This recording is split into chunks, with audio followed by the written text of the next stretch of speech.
นี่ตำขาบหนึ่งพอดีนี่เอานี่จะกินเยอะเก็บเอาปลาเนี่ยปลาสีรังนกไม้ได้ทุกคนเลย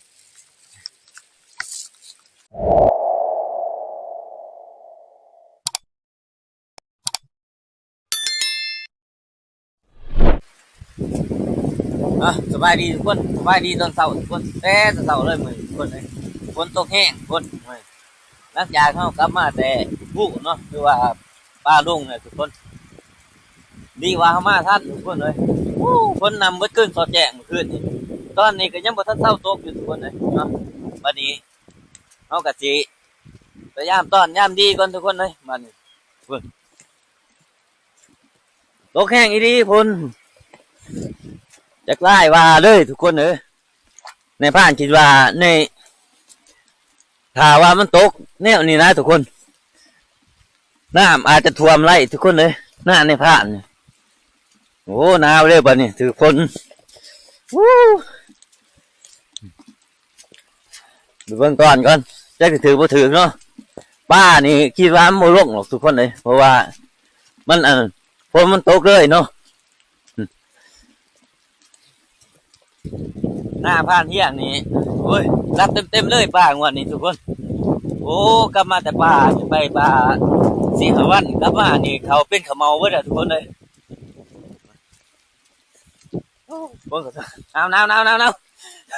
หนาวแห้งอีดีโอ้ยดื่มดัวมากว่ะ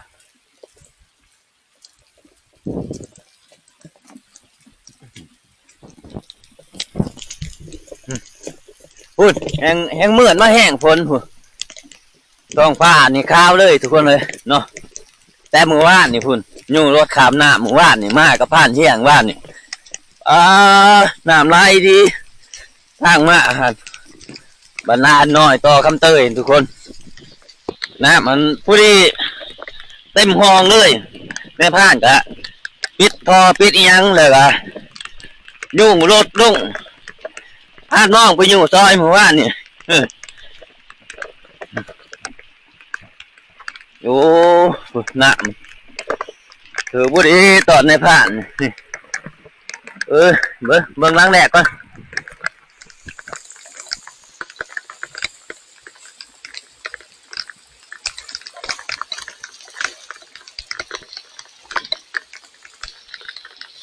ปลาซิวอยู่น้อยหนึ่งทุกคนเลยปลาโมลุ่งในผ่านมาปลาโมลุ่งหรอกเพราะว่าฝนมันตกเลยมันหูจักกับอันนั้นฝนตกมันกับโมลุ่งทุกคนเนาะใส่อู้หนึ่งทุกคนนี่บ่ถือทุกคนเลยนี่ตำขาบหนึ่งพอดีนี่เอาพยายามล้างไม้ก่อนมาเนี่ยแถวห้องนี่ในผ่านคิดว่านะโอ้น้ำลายอีดีทุกคนในห้องจะถือบ่ถือเนาะโอ้ตีนี่ตอดรู้ทุกคนนี่มันดูลงอันนี้เลยโอ้ในผ่านคิดว่ายามบ่ถือหรอกตอดมันดูเลย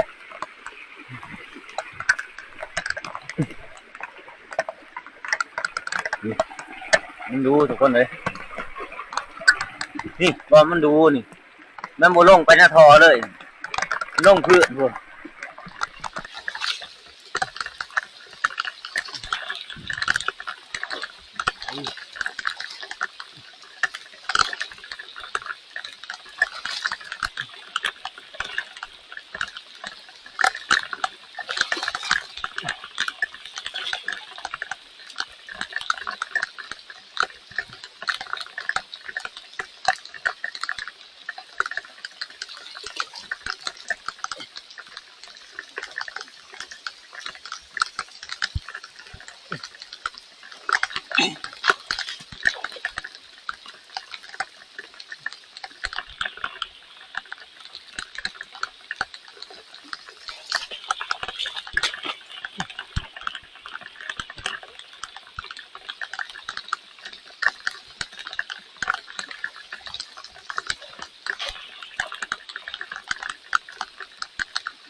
อัดเต็ ต็มโบเต็มยังดูทุกคนเลย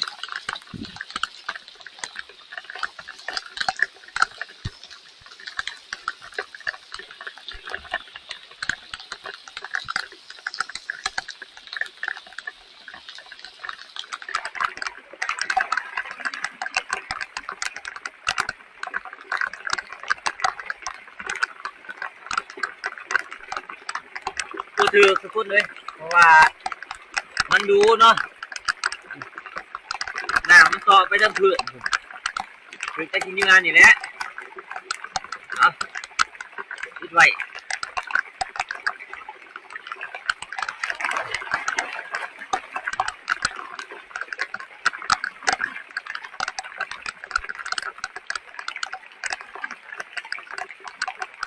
มาที่ร่องใส่ลาดใส่บัวไหลทำทุกคนเลย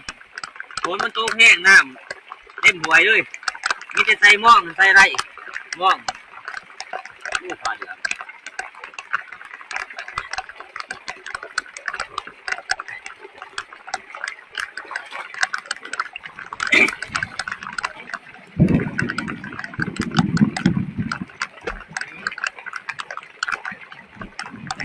ปลาซิวกำลังสิลังลงทุกคนเลยเป็นโมเนาะเดี๋ยววันนั้นในผ่านสิเอาหลัวมาหรือว่าเอากระสอบมาเปออีกมาอีกโอ้ตอนห้องลุบเลยทุกคนเลยน้ำร้ายเลยทุกคนนี่ใจถือบ่ถือเนาะอย่างแต่มันบืนออกมาทั้งผีทุกคนเลยตอนห้องเท่านี้น้ำร้ายบ่ร้ายทุกคนเลยจักสิถือบ่ถือเนาะจักตอนก็ไปแล้วบ่จัก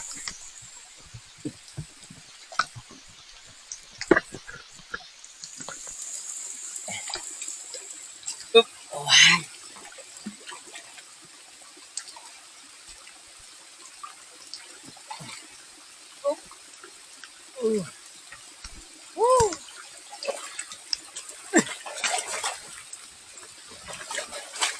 จักมีแต่ขี้เหงื่อบ่จักทุกคนเลยตอนห้อง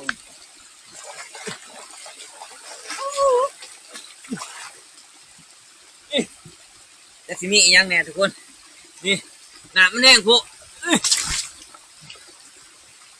ปีนาอยู่ดีไม่แห้งจังสิเฮ็ดคือของผ่านเที่ยงเนาะเฮ็ดใหญ่ๆคือของเบิ่น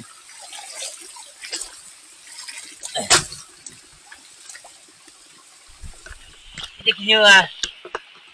เก็บเอาป่าเนี่ย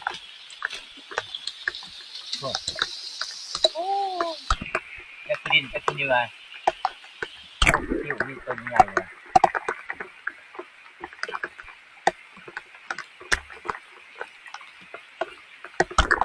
เห็นจะมาเค้นทุกคนเลย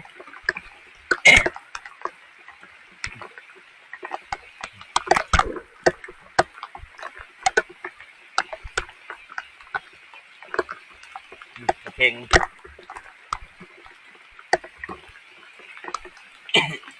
อันที่ทองลุงเบิดมันก็มีแต่ขี้ดิน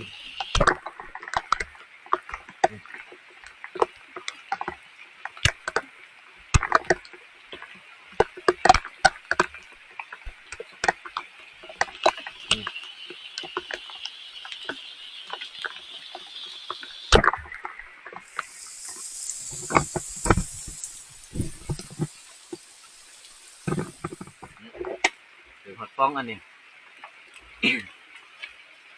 นี่โอ้ไปครับ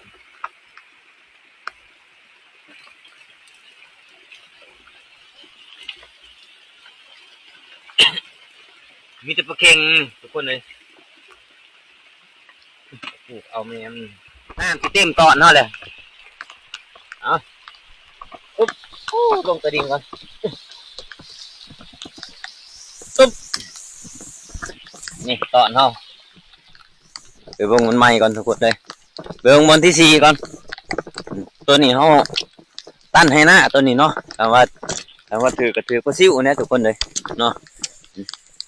โอ้เขาในผ่านบางทีเผียลงทุกคนเลย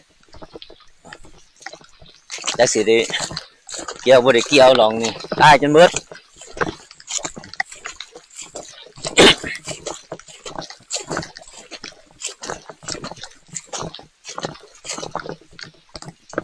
ตกอีกเบิดมือนี่ถือว่าน้ำนี่จะไหลลัดตัวนี้เลยทุกคนนี่น้ำท่วมแกงเลยถ้าว่ามันตกอีกเบิดมือมื้อนี้โอ้หนาวเด้บัดนี้มือสั่นตดๆเลยหนาว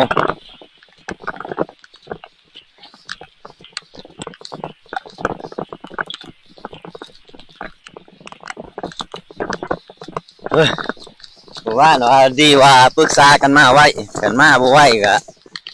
ได้นอนกินแจวแล้วทุกคนเลยนี่โอ้ป่าบ่ลงดอกนี่ยังไงป่าบ่นเต้นขึ้นโอ้ป่าทุกคนป่ามันสิลงทุกคนป่ามันสิลงตอนทุกคนเลยป่ามันสิรันลงตอนเป็นหมู่ทุกคนในผ่านต้องเอาพดใหม่มาใส่ทุกคนเลย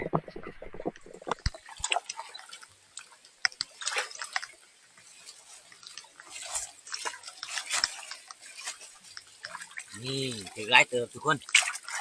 ถือไล่เติบป่าสิรังลงไล่เลยทุกคนเลย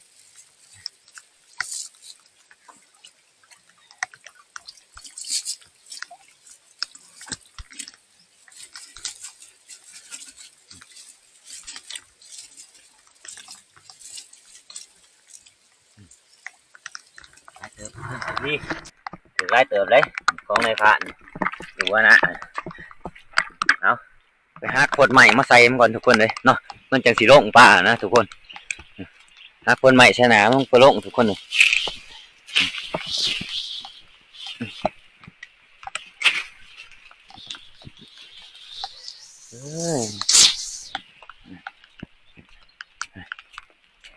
ทีมเสนามันนี่แหละให้มันโล่ง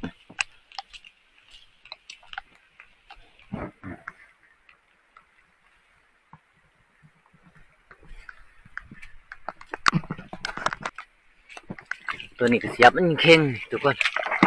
ปลาจะสีแดงลงไว้เนาะเสียบมันเข่งหมด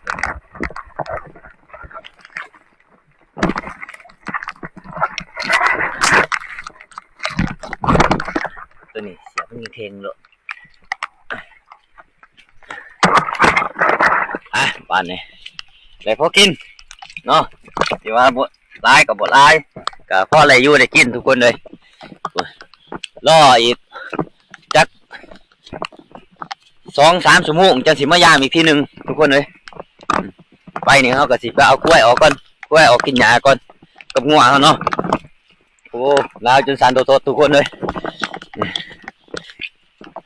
จับกล้องก็สิบูอยู่เลยเมื่อนี่มันหนาวแห้งหนาวตากฝนแต่เช้าโพดหนาวทุกคนหนาวป่ามันอยากลงแห้งมันจนเต้นขึ้นน้ำโคกทุกคนเลยนี่ในขณะนี่ในผ่านจับเอานี่มันอยากลงแห้งเนาะโอ้2-3 โตเลยทุกคนมันเต้นขึ้นคัดนี่มันประสิวมันจะลงทุกคนเลยโอ้ปั๊บนี่ตัวนึงนี่โอ้ยบ่ทันสับโอ้ชัวป้ามือนี่คำว่าตกนี่เบิดมืออันนี้ป้านี่ลงร้ายเลยทุกคนมือนี่เนาะถือว่าในผ่านก็สิไปพยายามมาเบิ่งทีตอนในขั้นเหนือหรือว่าทอในผ่านเนาะนี่โอ้นี่ปลามันดังลงทุกคนปลาซิวนะโอ้หวยได้นี่ขนาดนี่แต่ละปีนี่หน้าในผ่านนี่ป้านี่ร้ายที่สุดได้ทุกคนเนาะแต่ละปีนี่เพราะว่าทั้งปุ่นมันก็ลงมานี่ทุกคนเลยเนาะแต่กับบัวร้ายตัวหน้าผ่านเที่ยงนี่คือว่าหน้าเน็ตเขตบริเวณนั่นลงหน้าผ่านเที่ยงเบิดทุกคนเลยเนาะ